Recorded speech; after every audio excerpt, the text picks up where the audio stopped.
పార్టీని ప్రభుత్వాన్ని ఒక వారధిలా చేసుకుని ముందుకెళ్తామని ఏపీ టీడీపీ అధ్యక్షుడు పల్లా శ్రీనివాస్ తెలిపారు. నామినేటెడ్ పోస్టుల్లో పార్టీ వారికి న్యాయం చేస్తామన్నారు. కూటమిలోని ఇతర పార్టీలకు పదవులు దక్కుతాయని తెలిపారు. అలాగే రాజకీయ వేధింపుల పరంగా పెట్టిన కేసులను 100 రోజుల్లో తీసేస్తామని ప్రకటించారు పల్లా.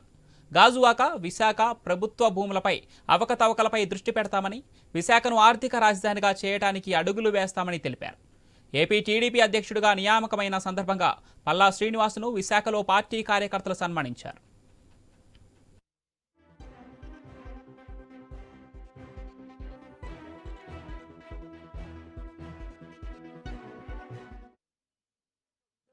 సుమారు 3,000 మంది మీద బైండ్ ఓవర్ కేసులు పెట్టారు.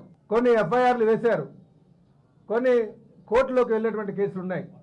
ఇలాగ రాష్ట్ర వ్యాప్తంగా చూసుకుంటే కార్యకర్తల మీద, నాయకుల మీద అనేక కేసులు పెట్టారు.